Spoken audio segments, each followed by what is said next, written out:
Beauparandais.com. Beauparandais rue Clémenceau, 666-2000. Membre du groupe d'Aigle. Toujours et seulement chez Beauparandais.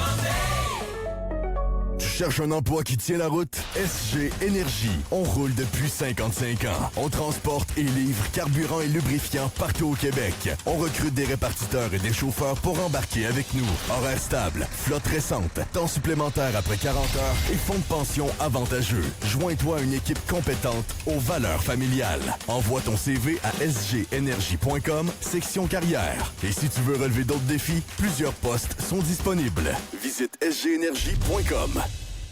Choix 98 1 L'original. Choix. Radio X. À Québec, c'est Radio X. Choix. Radio X. Faites-vous votre propre opinion. They're all going against the wind. The wind's 120 knots to the west. Radio X Files. Avec Christian Page. Oh my God. Radio X.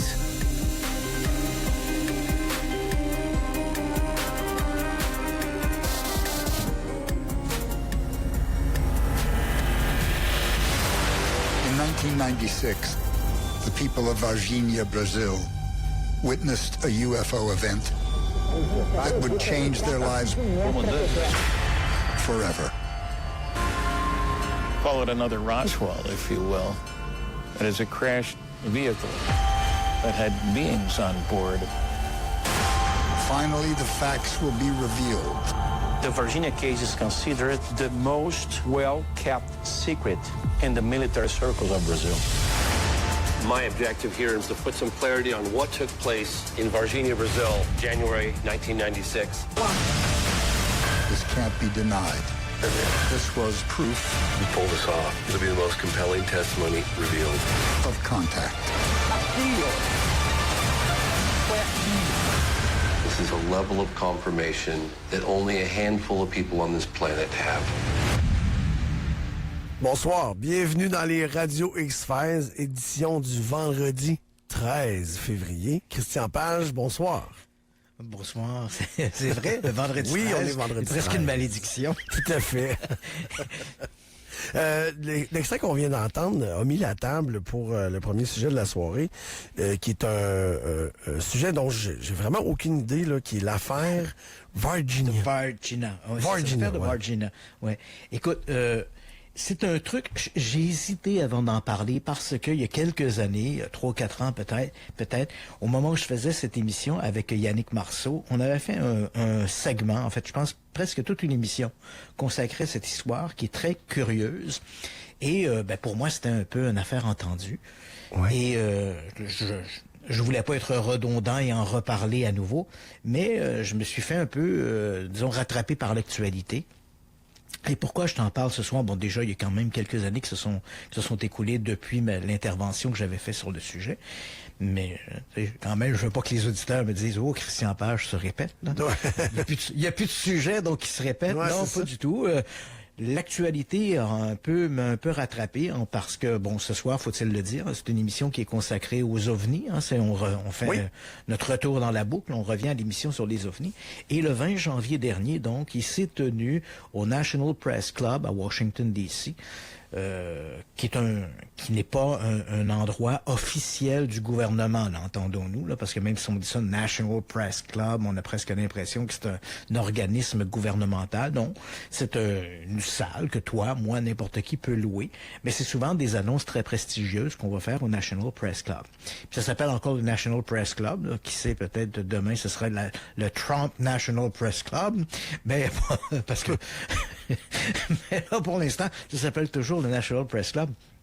Et puis donc, le 20 janvier dernier, il y a eu une espèce de réunion, une conférence de presse qui a été tenue là par un certain James Fox. Et James Fox, pour le situer, c'est un réalisateur de documentaires. C'est un individu très embrigadé dans l'univers des ovnis, là. Il croit à fond aux ovnis, ce qui en soi est pas une faute, là, c'est pas une tare. Non, c'est ça. On respecte les croyances, oui. Là, mais je mets la table. On doit comprendre qui est James Fox. T'sais, James Fox, c'est pas l'individu. Si tu parles des ovnis, c'est pas lui qui va faire le preuve du plus grand sens critique. Là. C'est un individu qui est très embrigadé dans le sujet des ovnis. Il a fait quelques documentaires dans le passé sur le sujet. Et ces sujets, ben on comprend bien, ce sont toujours des sujets pro. Hein, c'est toujours pro-ovni. Et en 2022, c'est ce qu'on a entendu en début d'émission, il a fait un documentaire qui s'appelle Moment of Contact. Et dans ce documentaire, il présentait l'affaire de Virginia comme je vais y revenir. C'est une affaire qui nous ramène en 1996. D'ailleurs, il dit au début de la bande-annonce, hein, ça se passe en 96. Et donc, il fait cette présentation. Et pour sa présentation, ben, il revient sur cette histoire-là de Virginia, qui remonte à 1996. Et pour les besoins de sa conférence de presse, qui, je le rappelle, était le 20 janvier dernier, il avait avec lui 3 individus qui ont été de près associés à l'affaire de Virginia. On avait un neurochirurgien, un médecin légiste, un professeur de géologie, à savoir le docteur Italo Venturelli, le docteur Armando Fortunato et Carlos de Souza. Donc, c'était les 3 personnes qu'il y avait avec lui. Et également, sur pas en différé, mais en duplex, il y avait les témoins principaux. Hein. Il y avait 3 jeunes filles qui, à l'époque, avaient observé qui vont être les éléments centraux de cette histoire-là. On parle de Katia Xavier et des sœurs Liliane et Valkyria de Silva. D'ailleurs, de Silva ici, il n'y a aucun lien avec le de Souza. Là, c'est vraiment deux personnes différentes. Oui, c'est pas parce que de Souza, de Silva, non, c'est pas une erreur d'orthographe. Ce sont vraiment des gens différents qui ont pas de lien de parenté entre eux ou entre elles. Et donc les sœurs Liliane, Valkyria de Silva et Katia Xavier, c'était des adolescentes ou jeunes adultes. Une qui c'était des jeunes femmes âgées entre 15 et 22 ans qui ont été au centre de cette observation. Et donc, elles n'ont pas pu faire le voyage jusqu'aux États-Unis, mais elles ont accepté de parler. On était en duplex sur un écran, donc elles ont livré leur témoignage. Ben, on est quand même 30 ans, là, de mémoire, là, c'est 26, 86, on est 30 ans après les événements. Donc, elles étaient sur écran pour raconter leur histoire. Donc, et tout ça a ramené, bien sûr, dans l'actualité ufologique, disons ça comme ça, cette histoire qui était un peu tombée dans l'oubli. Même si pour les gens de la communauté de Virginia ou encore pour les gens qui sont brésiliens, cette histoire-là, elle est omniprésente. D'ailleurs, on a entendu dans le commentaire Stanton Friedman, qui est décédé depuis, mais qui, peu de temps après cet événement-là, avait déclaré à un moment donné dans une entrevue, il avait dit « Ah, c'est presque le Roswell brésilien ». Roswell, évidemment, c'est mythique, c'est l'endroit dans le désert du Nouveau-Mexique où on raconte qu'en 1947, un ovni se serait écrasé et on aurait récupéré des corps d'humanoïdes, des pilotes de cet ovni. Donc, quand Stanton Friedman dit c'est presque le Roswell brésilien, ben, c'est un peu à ça qu'il fait référence à l'époque. Et l'histoire avait énormément alimenté, même aujourd'hui, hein, si on visite la ville de Virginia, qui se trouve au Brésil, ben on va vite se rendre compte que le château d'eau qui domine la ville, c'est une grosse soucoupe volante, hein, parce qu'on exploite à fond l'histoire. J'imagine. Donc le château d'eau dans la ville, c'est une grosse, on l'a fait construire depuis, il ressemble à une grosse soucoupe qui domine la ville. Et tout près, on a un musée consacré aux ovnis, dont une grande partie en fait tourne autour de l'affaire de Virginia. Donc comme on a ramené cette histoire-là sur le devant de la scène, là, tout le monde se met à parler de Virginia. Des gens qui m'ont écrit, me disant « Ouais, avez-vous déjà entendu parler de cette histoire-là? Qu'est-ce que vous en pensez? » Ben, les 3-4 premiers courriels, j'ai répondu simplement « J'en ai parlé il y a quelques années à Radio X-Files, mais là, comme je suis un peu débordé par les courriels, je dis « Bon, ben, je pense que c'est une bonne occasion pour revenir sur cette histoire-là. » Tout à fait. Donc, James Fox avait fait ce documentaire en 2022, dont on a entendu, j'ai fait un peu un remontage de la bande-annonce, Moment of Contact, où il s'était rendu sur place, avait rencontré les témoins, avait retrouvé des témoins, en fait. Parce que, bon, l'histoire était quand même, lorsqu'il le fait en 2022, là, on est 25 ans après les événements, donc beaucoup de ces gens-là n'habitent plus Virginia, qui est quand même une assez grosse ville. Hein. C'est peut-être une ville qu'on ne connaît pas beaucoup, mais c'est quand même une assez grosse ville, là. Disons que je pourrais comparer, en termes de population, on pourrait la comparer, là, si on était au Québec, à des villes comme Laval, par exemple. Quand même. C'est une grosse ville. Oui. Tu sais. Alors, voilà. Ils retrouvent des témoins, puis bon, ces gens-là vont raconter leur histoire. Bon, qu'est-ce que c'est que cette histoire et pourquoi on en reparle un peu aujourd'hui? Moi-même, j'avoue que, puis tu vas comprendre quand je vais te livrer la chute, moi-même, j'ai un peu des questions à ce propos-là. Donc, l'affaire se passe le 20 janvier 1996.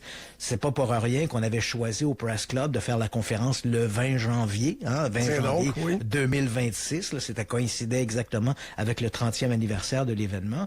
Donc, on est en milieu d'après-midi à ce moment-là. On a 3 jeunes femmes, comme je t'ai mentionné, là, qui sont âgées entre 15 et 22 ans, savoir Katia Xavier et les sœurs Liliane et Valkyria da Silva. Et pour se rendre chez elles, il faut quand même comprendre que la ville, Virginia, qui est une assez grosse ville, comme je l'ai mentionné, elle est un peu comme séparée en deux. Il y a comme au milieu de la ville, il y a une espèce de petite dépression dans laquelle il y a des arbres, quelques constructions, tout ça. Et souvent... les jeunes femmes vont passer au travers de cette dépression pour gagner un quartier ou l'autre. Une espèce de raccourci. Mais avant d'arriver à ce petit vallon, les jeunes filles, à ce moment-là, elles traversent l'un des quartiers, puis elles se disent, je vais essayer de prendre ils vont prendre un raccourci pour gagner plus rapidement le vallon. Elles pourraient prendre le pont. Il y a un pont, effectivement, qui surplombe le vallon.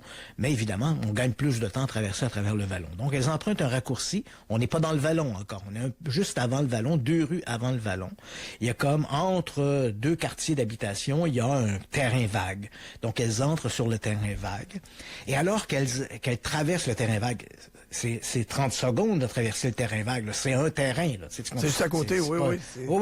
C'est un terrain. Là. C'est l'équivalent de la longueur de... On pourrait mettre 2 bungalows l'un à côté de l'autre. C'est un terrain grand comme ça. Ouais. Donc, au moment où elle traverse le terrain, l'une des jeunes filles s'arrête, la plus jeune s'arrête, elle pointe du doigt un mur, et on est en pleine journée, là. Il faut quand même se rappeler, là, on n'est pas de nuit, et pas des conditions d'éclairage mystérieuses, on est en plein jour. Donc, la plus jeune des filles va pointer du doigt un endroit vers le mur, et là, il y a une créature qui est là, accroupie. Et elle est pas très grande, elle fait à peu près 1m50, elle a la peau brunâtre, elle semble nue, elle est comme accroupie, comme on dit au Québec, en petit bonhomme. Là, elle est accroupie, elle semble nue, en tout cas, les filles ne voient pas de vêtements, elle a la peau brunâtre qui reluit sous le soleil. Elles ont l'impression que la peau est huileuse ou visqueuse. Et au moment où les filles s'arrêtent donc et regardent cette créature, la créature se tourne vers elle et à ce moment-là, elle voit le visage. C'est une tête ronde avec de grands yeux rouges, presque lumineux. Elles sont un peu effrayées et elles diront immédiatement après la rencontre, dans les jours qui vont suivre, ne pas avoir vraiment remarqué si elle avait un nez ou une bouche.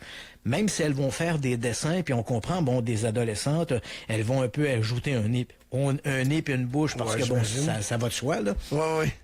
Mais objectivement, là, quand elles vont raconter le récit au début, elles n'ont pas vraiment remarqué si elle avait un nez ou une bouche. Mais ce qui les a frappées, bien sûr, ce sont ces 2 gros yeux rouges, très lumineux. Et sur la tête de la créature, elle note également 3 petites bosses qui font penser un peu à des cornes atrophiées, là, Et là, donc, elle voit ça. Ce sont des jeunes filles qui sont très religieuses. Il faut savoir qu'au Brésil, l'Église portugaise est l'Église catholique portugaise est omniprésente et les gens sont très, très croyants. En fait, tous les pays de l'Amérique latine sont particulièrement croyants. Là. Il suffit d'avoir été au Mexique, par exemple, dans l'Honduras ou dans d'autres régions d'Amérique centrale ou d'Amérique du Sud pour voir à quel point le catholicisme est encore omniprésent. Puis là, je fais pas un jugement de croyance, là, mais tu sais, si dans le monde occidental, il y a une espèce de désaveu par rapport à l'Église, c'est pas ce qu'on retrouve en Amérique latine. Et donc, elles sont très croyantes, et en voyant ces créatures avec des bosses sur la tête, elles pensent immédiatement qu'elles ont vu un démon. C'est un démon avec des cornes. Parce que, la religion est présente et qui... Oui, c'est ça. Donc, ils font une association, il doit s'agir d'un démon. Et donc, elles partent à courir et elles vont donc traverser le terrain vague, traverser les 2 rues qui suivent, entrer dans le fameux vallon dont je te parlais et remonter de l'autre côté du vallon. Et là, elles vont se rendre chez la famille da Silva. Là, je mentionné là, les 2 filles, c'est Liliane et Valkyria da Silva. Donc, elles arrivent chez les da Silva. Et là, elles sont accueillies par Madame da Silva qui est là. Et là, donc, les 2 sœurs racontent à leur mère ce qu'elles ont vu, la créature sur le bord du mur. Et donc, Madame da Silva écoute leur histoire. Elle prend ça un peu à la légère. Tu sais, ça la fait sourire. Bon, une créature, ben, tu sais, on essaie de se mettre dans la peau du parent quand il entend ces 2 adolescentes qui racontent ces trucs. Qu'est-ce qu'elles sont en train de m'inventer, ouais, c'est ça. Puis là, évidemment, on se dit, bon, elles ont probablement... Mais elles sont quand même dans un état assez choqué. Donc, la mère ne doute pas qu'elles ont vu quelque chose. Mais bien, évidemment, la description qu'elles font, c'est un peu une description sortie tout droit de la science-fiction. Ces gens-là ne sont pas intéressés. Hein. La famille da Silva, c'est pas des gens qui s'intéressent aux ovnis. On trouve pas chez eux des livres sur les ovnis. Ce sont pas des gens abonnés à des magazines sur les ovnis. Ce sont des gens très pieux, très religieux, très catholiques. Et donc, elle écoute leur récit. Et Madame da Silva se pense pendant un moment appeler son mari au travail. Puis elle se dit, je suis quand même pas pour le déranger en milieu d'après-midi pour lui dire mais les filles ont vu un démon sur le bord d'un mur. Fait qu'elle réussit à convaincre une voisine de l'accompagner jusqu'au terrain vague. Les filles,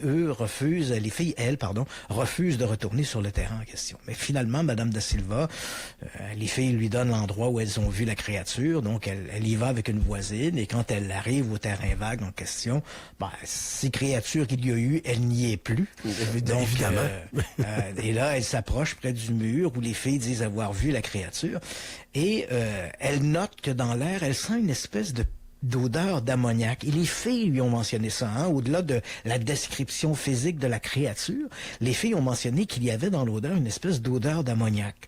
Et donc, quand Madame da Silva arrive près du mur, elle a l'impression que l'herbe a été un peu piétinée sur le bord du mur, mais ce qui la frappe, bon, elle dira plus tard, elle ne le dit pas à ce moment-là, mais des années plus tard, elle va dire, j'ai cru voir une impression comme d'un pied qui ressemblait un peu à un pied à 3 doigts, comme le pied d'une autruche ou quelque chose comme ça. Mais il faut prendre ça avec parcimonie parce que ça ne fait pas partie du récit original. Et dans toutes les histoires, que ce soit des histoires de fantômes, d'ovnis ou n'importe quoi, même dans des histoires ordinaires, hein, un accident d'automobile, avec les années, parfois, les gens vont ajouter des détails ou minimiser d'autres détails qu'ils avaient mentionnés à l'époque. Donc, le récit, évidemment, scolaire se transforme un peu avec le temps. Mais originalement, Madame da Silva ne dit pas voir une trace, une empreinte au sol. Elle dit que l'herbe est collée et elle sent cette espèce d'odeur dans l'air, une espèce d'odeur d'ammoniac. Alors bon, évidemment, on retourne à la maison, puis bon, ça se termine là. Ça se met à se parler un petit peu dans le village, et là, au moment où l'histoire commence à circuler, on apprend que cette même journée du 20 janvier, mais cette fois-là plusieurs heures avant l'observation des jeunes filles, quelque part dans un petit village qui se trouve à peu près à une dizaine de kilomètres de Virginia, des gens qui habitent sur une plantation de café. Il faut savoir que cette région-là est particulièrement riche en plantations de café. Donc des employés et en même temps qui habitent, des habitants de ce petit village qui travaillent sur une plantation de café, vont raconter avoir vu ce matin-là, donc on est des heures avant l'observation des jeunes filles sur le terrain vague, ils vont dire avoir vu une espèce d'objet, on était à la levée du jour, un objet qui ressemblait un peu à une forme de cigare, et cet objet-là volait en descendant vers le sol. Donc, ils l'ont observé pendant quelques secondes. Ce qui les a frappés, c'est que sur le côté de l'objet, il y avait une espèce de déchirure d'où sortait une fumée blanchâtre. Et ils ont cru que l'objet était sur le point de s'écraser. Donc, ils l'ont regardé et l'objet traversait le ciel, puis il est disparu derrière un bouquet d'arbres un peu plus loin. Bon, merci, bonsoir. Et là, donc, cette histoire-là vient s'ajouter à l'observation des jeunes filles et de leurs créatures mystérieuses sur le terrain vague. Et là, au fur et à mesure que cette histoire-là grossit, prend de l'ampleur, on apprend que dans la même matinée, apparemment, les pompiers et les services de police, ainsi que l'armée, seraient intervenus à 2 endroits différents pour apparemment apparemment, au départ, on dit des gens s'étaient plaints de la présence. On est un peu dans un autre quartier qui s'appelle le quartier de Jardim-Mander. Des gens rapportaient avoir vu un animal inconnu, qui pourrait peut-être être un jaguar. Donc, apparemment, les militaires vont se rendre là avec les pompiers d'ailleurs qui sont sous contrôle militaire. C'est une force d'intervention qui est une branche liée au service militaire. Oui. Donc, les pompiers arrivent sur place avec les militaires. Et là, le récit devient de plus en... C'est un peu comme une boule de neige, le récit grossit. Ouais, donc, les gens qui sont témoins de ça disent, nous, on a vu les militaires entrer dans le boisé, puis là, ensuite de ça, ils sont ressortis du boisé. Puis là, je te raconte ça rapidement parce que je vois le temps qui file. Là, mais bon, ils sortent du boisé, ils ont 2 sacs, et l'un de ces sacs, apparemment en tissu, semble bouger encore comme s'il y avait une créature à l'intérieur du sac. Ils sont placés dans un camion militaire, et là, ce camion va prendre la direction, en fait, d'un hôpital, qui est en fait le plus grand hôpital de Virginia, qui s'appelle l'hôpital Regional. Donc, on se présente à l'hôpital avec nos fameux sacs. Là. On ne sait pas trop ce qu'ils vont faire. Là, une rumeur raconte que dans les heures qui suivent, l'hôpital est placé sous contrôle militaire pendant à peu près 24 à 48 heures. On ne sait pas trop ce qui se passe. Parce qu'ils sont rentrés avec quoi dans les sacs, c'est ça? Ouais, c'est ça. Avec qu'avait-il dans les sacs? Et là, finalement, on apprend que après 24 à 48 heures, peu importe ce que c'était, là, mais la créature ou les créatures ou les jaguars, ça peut être aussi ça, est transporté vers un autre hôpital plus petit, mais toujours à Virginia, qui est l'hôpital Humanitas, pardon. Et cet hôpital, comme il est plus petit, il est plus facile à en contrôler les accès. OK, d'accord. Appelons ça la bébite, la patente, ou ce qu'on a trouvé, notre sac de jute. La chose. 6 sacs de jute, il y avait la chose. Donc, est à l'hôpital Humanitas pendant à peu près 24 heures.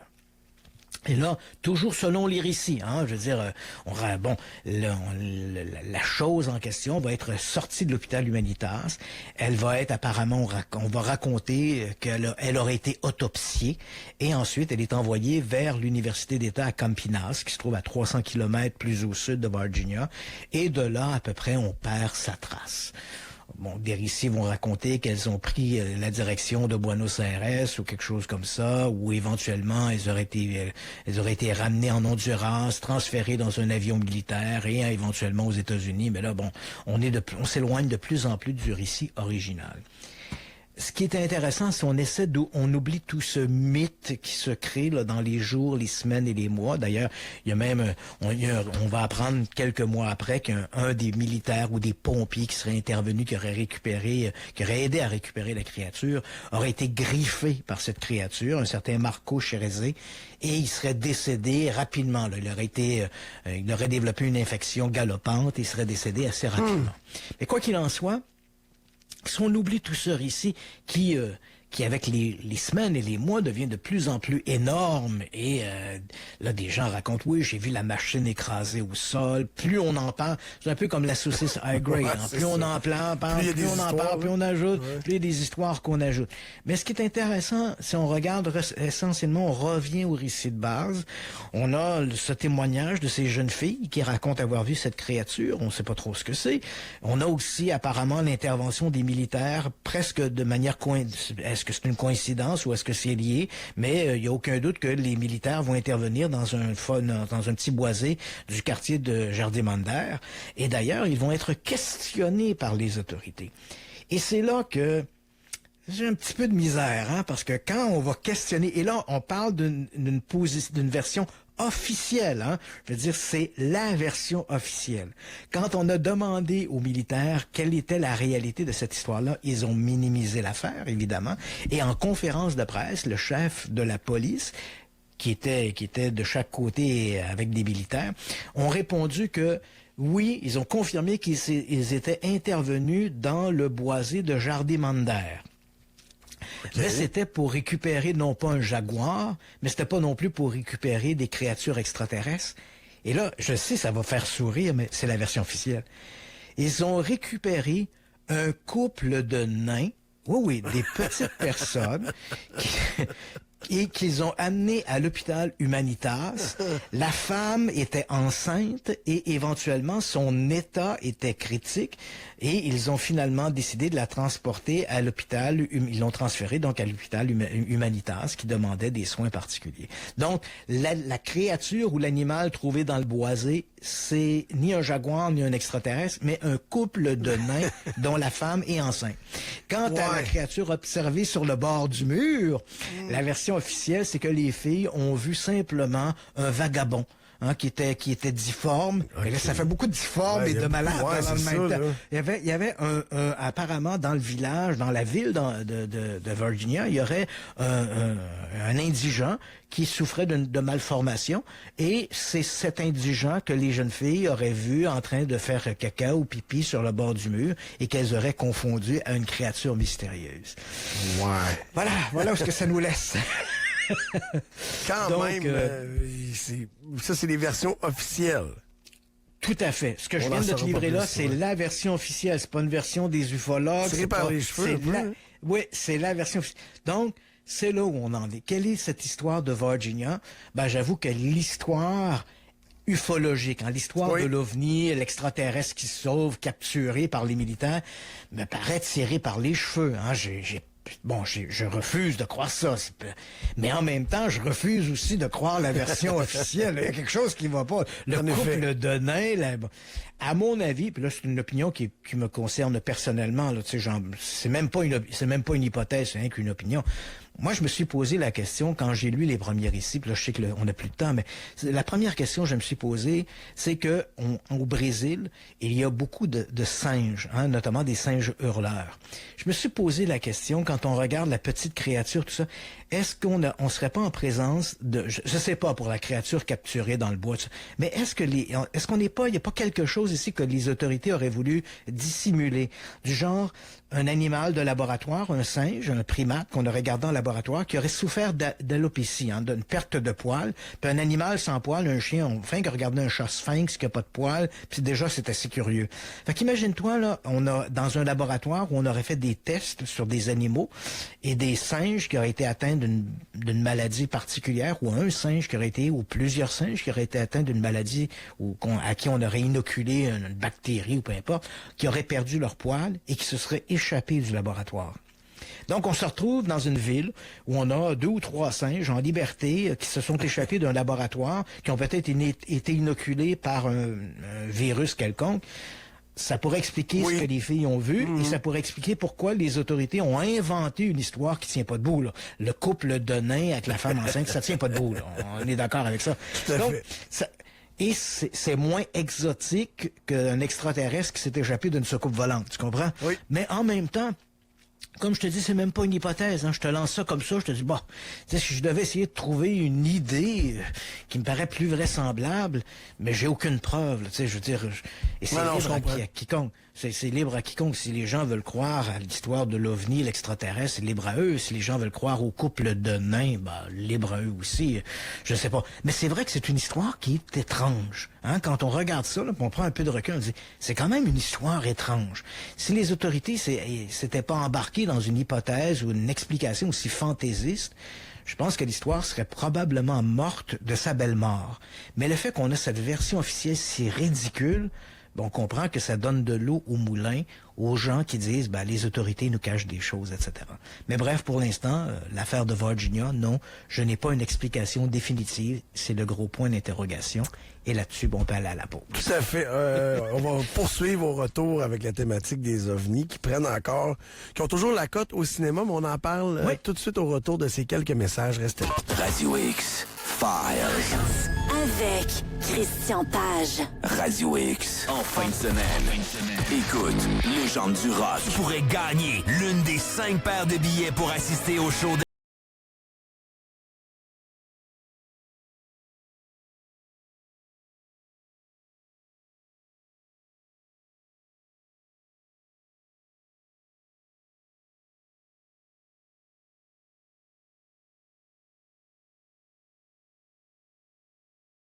Expo Moto, présenté par Beneva en collaboration avec les écoles de conduite technique. C'est un salon de la moto plus grand que jamais dans une formule réinventée. Visitez les kiosques de nombreux manufacturiers. Achetez votre moto neuve ou d'occasion sur place. Sans oublier le Québec Moto Film Fest et les conférences de Michel Barrette, Hugo Girard et plusieurs autres. Profitez-en aussi pour initier gratuitement les enfants à notre circuit de moto électrique grâce à l'Académie Miloland.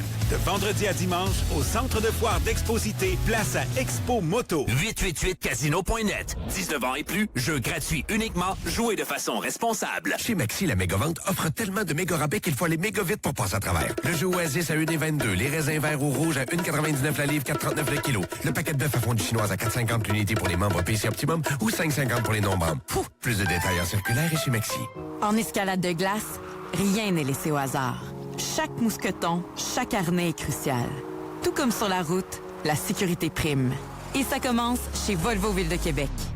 Jusqu'au 2 mars, louez le XC90 hybride branchable 2026 à partir de 3,49 % et économisez jusqu'à 3 000 $.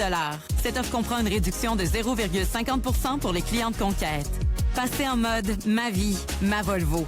Détail chez Volvo Ville de Québec, des conditions s'appliquent. Chez Club Piscine, le meilleur de l'été se prépare maintenant. Réservez votre piscine creusée avant le 28 février pour économiser jusqu'à 5 000 $. Et les 50 premières soumissions obtiendront 1 000 $ de rabais additionnels. Seulement chez Club Piscine Québec, Sainte-Foy et Lévis. Réouverture du dépanneur voisin Shell en face du Jules Dallaire. Passe faire le plein. Essence, dépanneur, café frais et prêt à manger complet sur place. Dépanneur voisin Shell, ton arrêt pratique sur le boulevard Laurier. Vendre une maison, un chalet, un bloc ou un terrain sur le marché conventionnel, ça peut prendre plusieurs mois. Les réparations, les photos, les visites, les négociations, avec Simplimo, oublie toutes ces étapes-là. Avec nous, ça prend quelques jours. C'est simple, on achète ta propriété telle quelle. Pas besoin de faire le ménage, peinturer les murs ou même refaire la toiture. On achète sans commission, sans garantie légale, en moins de 30 jours. Contacte-nous aujourd'hui et obtiens ton offre en 24 heures. 88 883 0536 simplimo.ca. Thibault Électrique recrute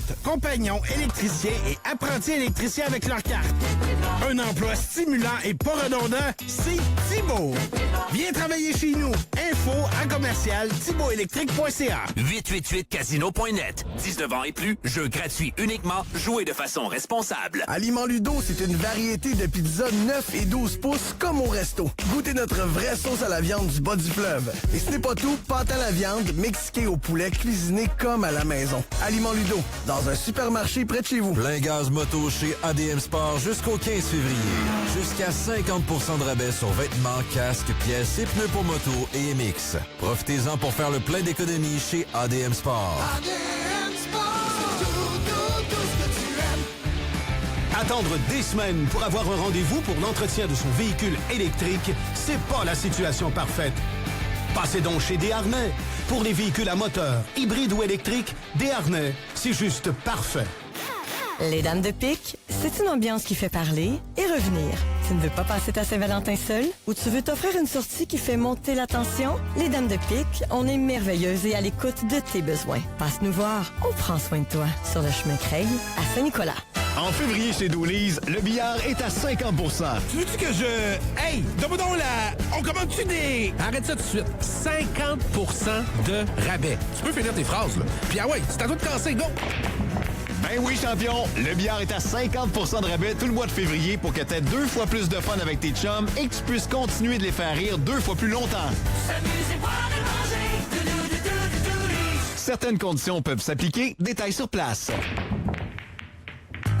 T'as oublié de réserver une table au resto pour l'anniversaire de ta nouvelle flamme, mais t'es quand même fier de l'inviter à la commande à l'auto à bord de ta nouvelle Prius de Sainte-Foy Toyota.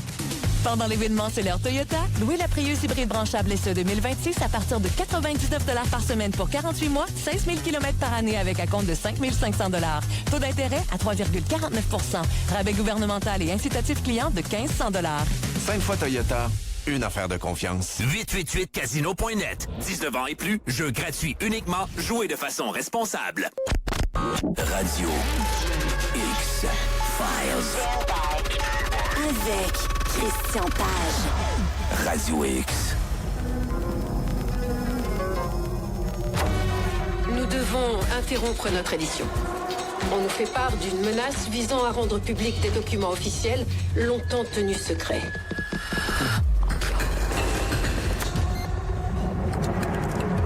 Est-ce qu'ils sont humains? Non. Il y en a d'autres, tu penses? Les gens ont droit à la vérité. Qu'est-ce que tu vas faire? Je vais tout révéler au monde entier, une fois pour toutes.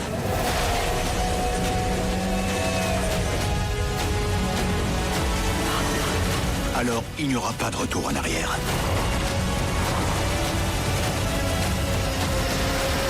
Demain ne ressemblera à aucun autre jour.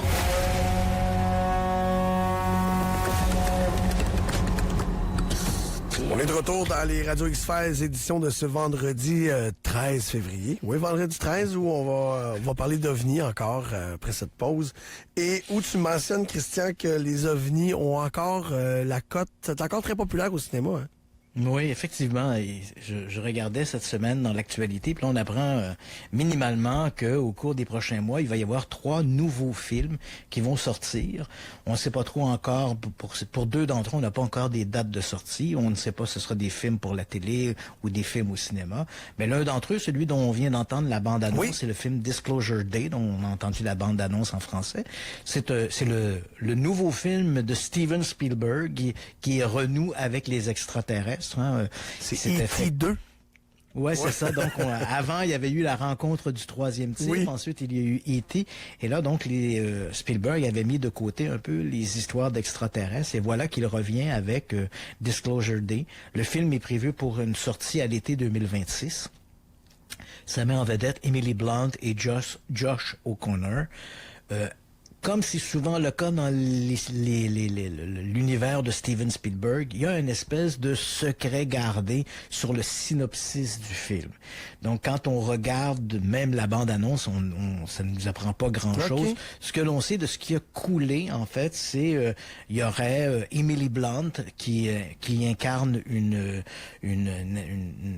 employée de la télévision. En fait, c'est une speakerine qui fait la météo. Et elle, à un moment donné, après une série de circonstances, elle se trouve un peu comme le canal d'un extraterrestre et elle va révéler l'existence des extraterrestres au reste du monde, alors qu'elle est à l'écran à ce moment-là, en plein direct. L'extraterrestre va prendre possession d'elle et livrer un message à l'humanité. Donc, c'est le Disclosure Day, c'est celui-là. Et ensuite, bien évidemment, tout ce que ça va entraîner comme révélation. Donc, ça promet. La bande-annonce est intéressante. Puis bon, les films de Spielberg, c'est toujours en soi des événements ne pas ratés. Là. Absolument, c'est toujours d'excellents films, oui. Ouais, c'est ça. Donc, c'est rare que Steven Spielberg tombe aux côtés de la plaque, là.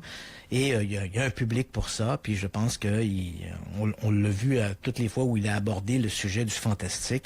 Les gens accourent et les gens sont présents en salle. Donc, j'ai l'impression que ça va être un autre succès pour Steven Spielberg. Et à travers ça, on apprend qu'il y a 2 autres films en préparation qui reprennent des histoires d'ovnis populaires.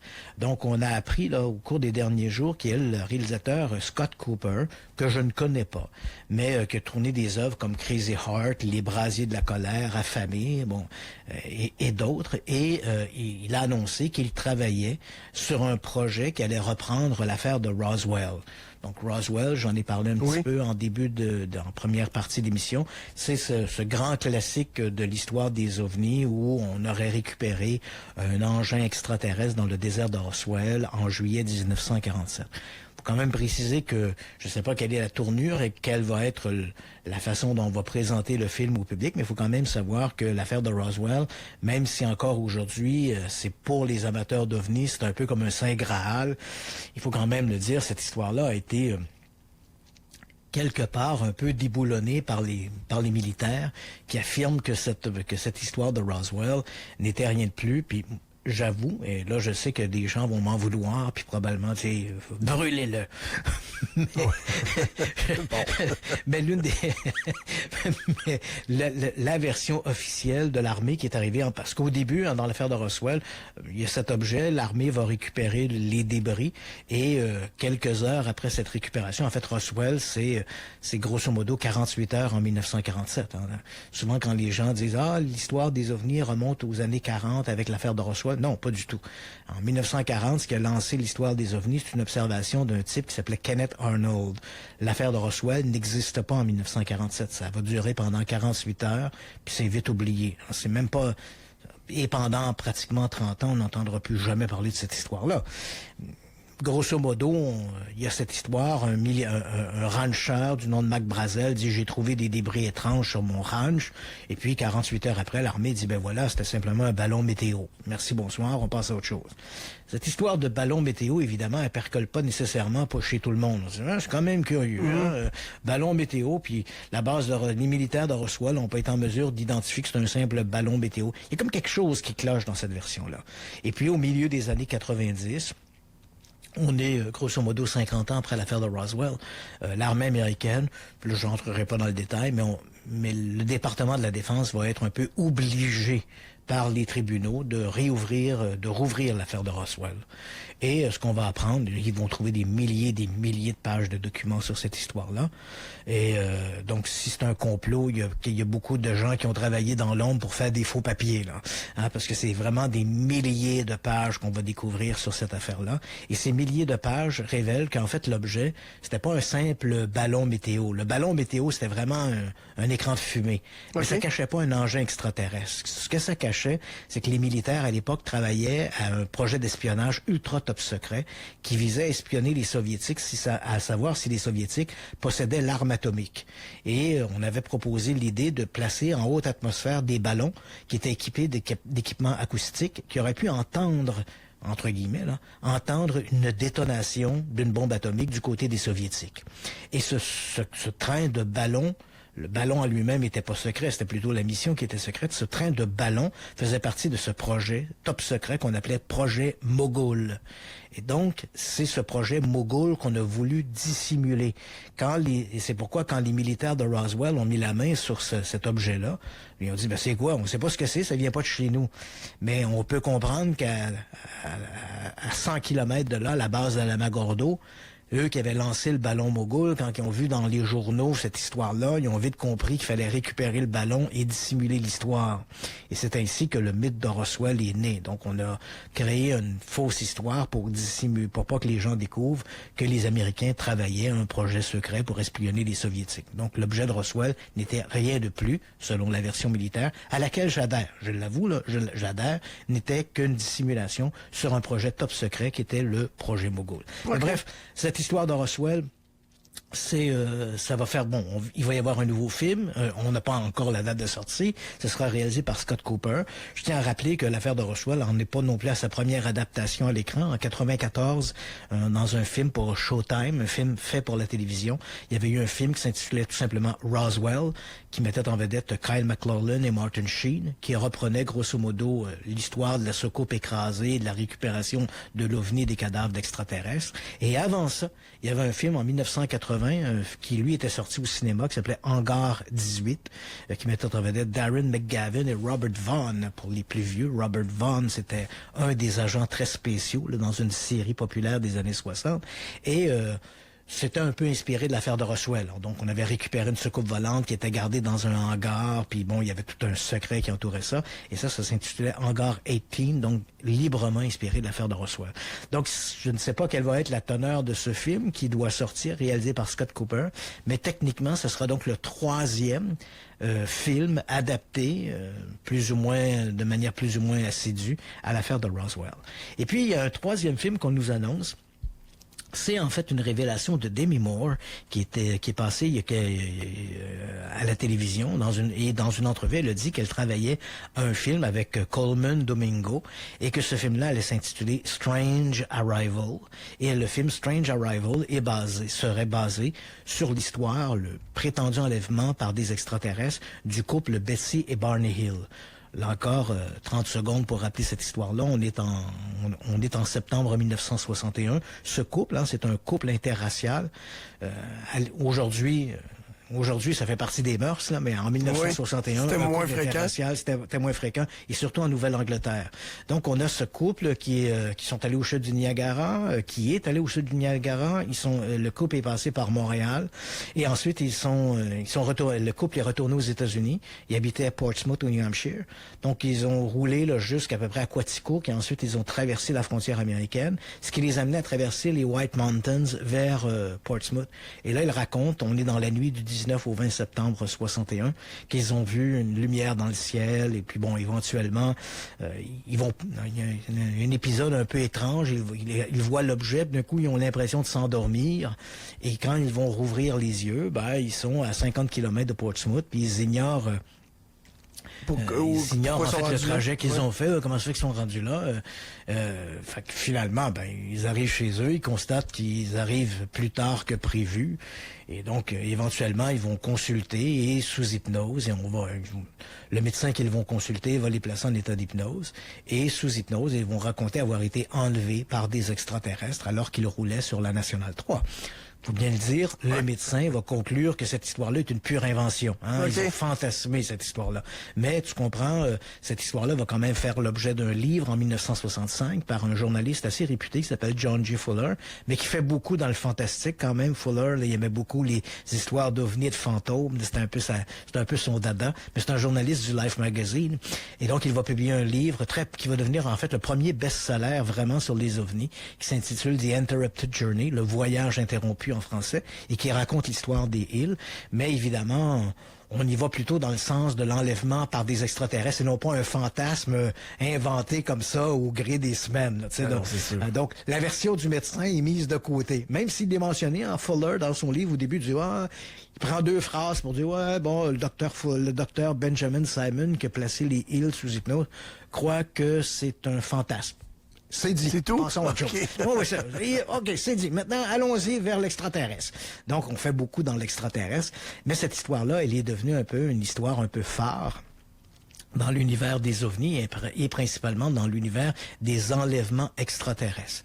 Donc, en fait, je te dirais que c'est plus que l'événement phare, c'est l'événement étalon. C'est-à-dire qu'à partir de lui, on a l'impression que toutes les autres histoires d'ovnis, d'enlèvement par des extraterrestres, on va toujours un peu y retrouver un petit parfum de l'histoire de Betsy et Barney Hill, soit du temps manquant, ou des extraterrestres parce que quand les Hill étaient à bord du vaisseau spatial, ils racontent qu'ils ont été soumis à des examens médicaux, ils ont fait rentrer une sonde dans le nombril, et en fait, on retrouve ici le canevas qui va servir un peu de trame de fond à toutes les autres histoires d'enlèvement extraterrestre qu'on raconte encore aujourd'hui, en 2026. Là, ça continue, ces histoires-là, avec toujours, évidemment, pas de preuves. Mais bon, on se dit, à un moment donné, il y a bien quelqu'un qui y va dans cette soucoupe, puis il va bien nous voler un cendrier. Quelque chose, avoir un cendrier extraterrestre. Un souvenir, mais bon, ça arrive pas. Mais bon. Et donc, donc Demi Moore nous dit, je travaille actuellement ce film, Strange Arrival. On n'a pas encore une date de sortie. Elle va incarner Betty Hill. Coleman Domingo va incarner Barney Hill. Dans le couple, Barney était le noir et elle était la blanche, la caucasienne. Donc, ils vont reprendre ces rôles-là au cinéma. Et pourquoi je dis reprendre ces rôles-là? Parce que c'est pas la première fois que l'histoire du couple Hill est portée à l'écran. En 1975, on avait fait un film qui s'appelait The UFO Incident, qui avait été présenté, c'est un film pour la télévision, qui avait été présenté par sur le réseau NBC. Et cette fois-là, le couple est incarné par James Earl Jones, qui avait la voix de Darth Vader. Luke, I'm your father. En fait, il n'a jamais dit Luke, il dit I'm your father. Et donc, James Earl Jones qui incarnait Barney Hill et Estelle Parsons qui incarnait Betty Hill. Et ce film-là, donc, de UFO Incident, était directement inspiré du livre dont je t'ai parlé de John J. Fuller, The Interrupted Journey. Et simplement pour te dire que ce film de 1975, moi, j'ai beaucoup apprécié ce film-là. On s'entend bien, c'est un film tourné pour la télévision, donc pas d'effet hollywoodien, là. Mais ce qui est bien dans ce film de 1975, c'est qu'on n'essaie pas de nous convaincre qu'ils ont été enlevés par des extraterrestres. C'est-à-dire que tout le film se passe pratiquement avec, encore une fois, le James Earl Jones et Estelle Parsons qui incarne le couple Hill. Ça se passe pratiquement tout le long du film dans le cabinet du Dr. Simons. Donc, ils sont placés sous hypnose. Et là, sous hypnose, ils racontent leur histoire. Mais ils le racontent toujours comme étant sous hypnose, tu comprends?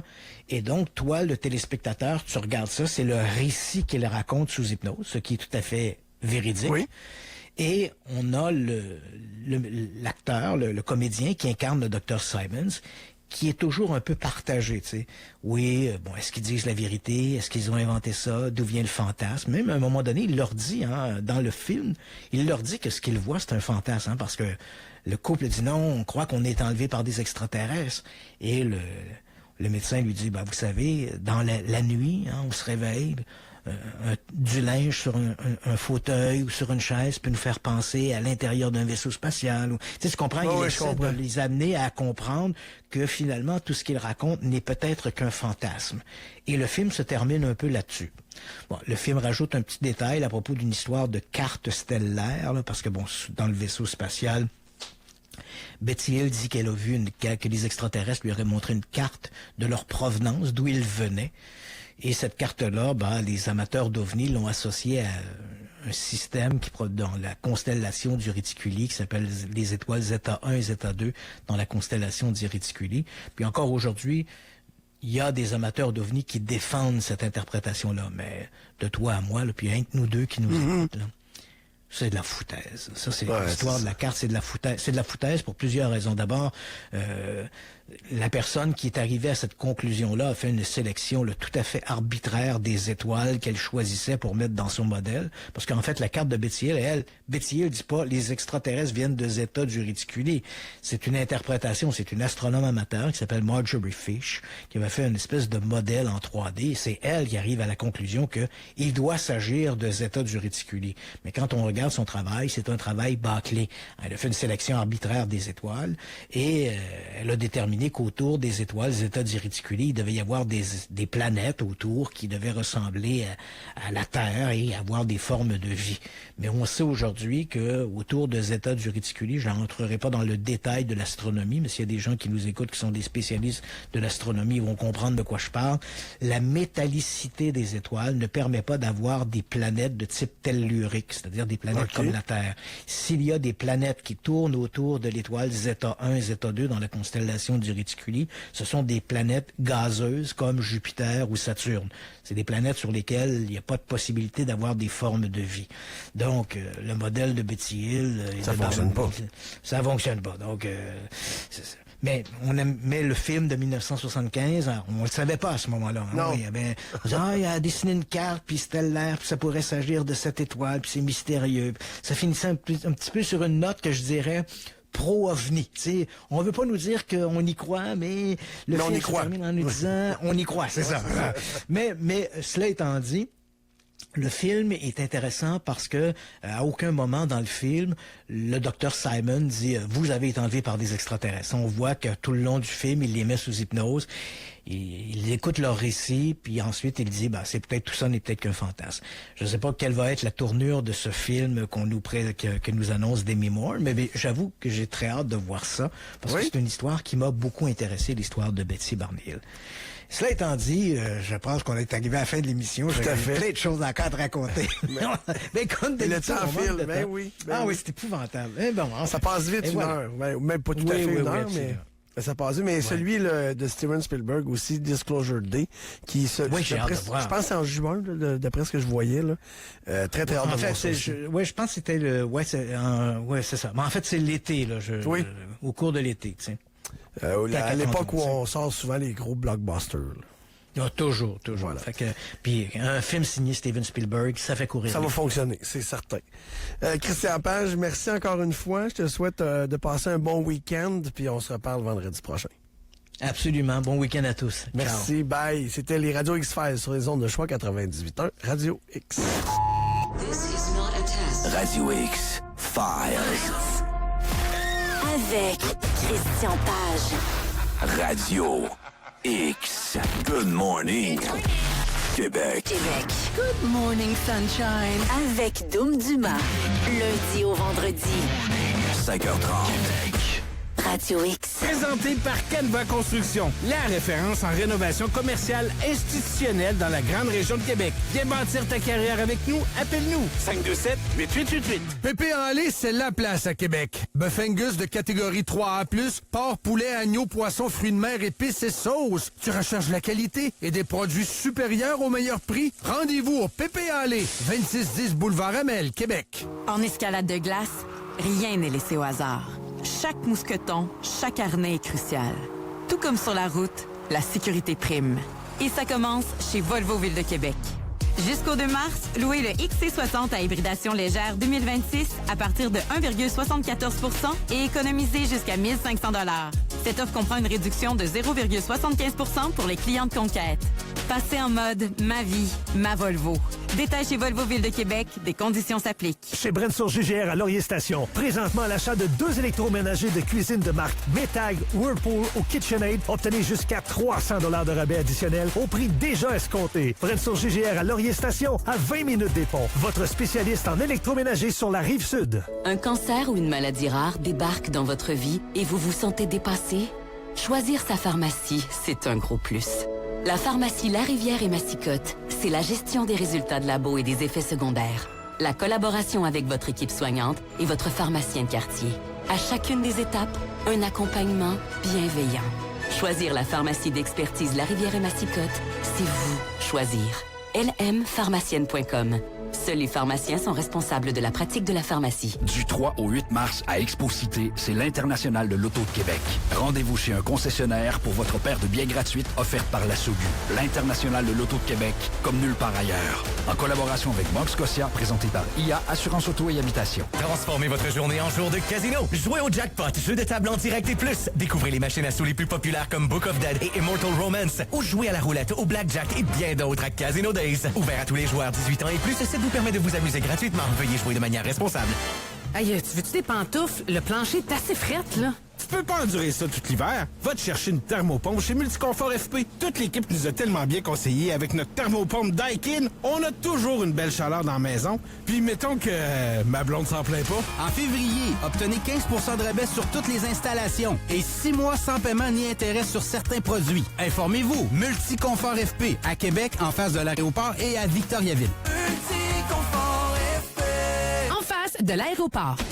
À Québec, un Ford, ça se prend chez Desjardins Ford. Chez Desjardins Ford, on se spécialise en véhicules commerciaux. Super Duty du F250 au F750, atelier mécanique dédié au commercial pour aller vite et être efficace. Et si vous manquez de temps, notre unité mobile de service se rend sur votre chantier. F250, F350, Transit, Cube, Camion, poids moyen, on a tout ça et plus chez Desjardins Ford. Un Ford, ça se prend chez Desjardins Ford. Ici Jean-Marie Lapointe. Le défi 28 jours sans alcool, c'est la plus grande levée de fonds liée aux dépendances au Québec. Parce qu'on connaît tous quelqu'un touché de près ou de loin par la dépendance, on vous invite à faire un don à la Fondation Jean Lapointe. Merci de donner au défi28jours.com. Ça y est, plus que 5 semaines avant le printemps, Itrevi procède à sa super vente de déstockage d'inventaire. Et pour l'occasion, tout doit sortir. Des tonnes de produits à liquider. Piscine creusée, piscine hors terre, spa, à rabais de déstockage exceptionnel. Modèle démonstrateur, surplus d'inventaire 2025, plus de 15 millions à liquider, jusqu'à 60% sur le mobilier de jardin et les pavillons Adoring et du financement VIP offert sur place. Ne manquez surtout pas la super vente de déstockage simultanément dans tous les super magasins Trévis. Chez le maître constructeur Saint-Jacques, on construit votre maison comme si c'était la nôtre depuis maintenant 3 générations. Découvrez la vraie valeur d'une maison usinée construite avec engagement et fierté. Maîtreconstructeursaintjacques.com. 2 succursales ouvertes 7 jours. Salut, moi c'est Martin.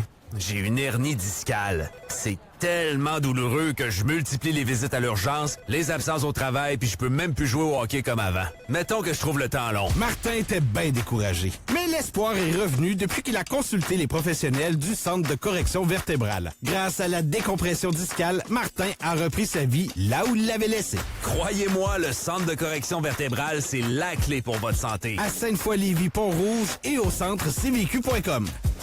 Chez Maxi, la méga-vente offre tellement de méga rabais qu'il faut aller méga vite pour passer à travers. Le jeu Oasis à 1,22, les raisins verts au rouge à 1,99 la livre, 4,39 le kilo. Le paquet de bœuf à fondue chinoise à 4,50 l'unité pour les membres PC Optimum ou 5,50 pour les non-membres.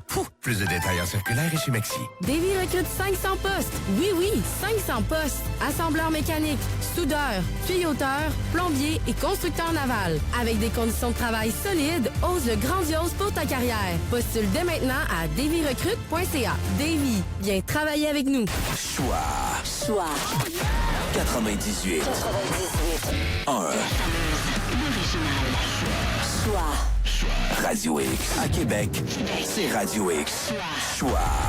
Radio X. Faites-vous votre propre opinion. La Sexploratrice, présentée par les Dames de Pique. Tu ne veux pas passer ta Saint-Valentin seule ou tu veux t'offrir une sortie qui fait monter la tension? Les Dames de Pique, on est merveilleuses et à l'écoute de tes besoins. Sur le chemin Craig, à Saint-Nicolas.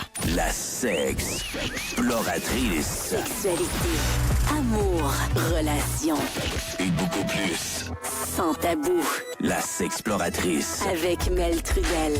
La Sexploratrice. Radio X.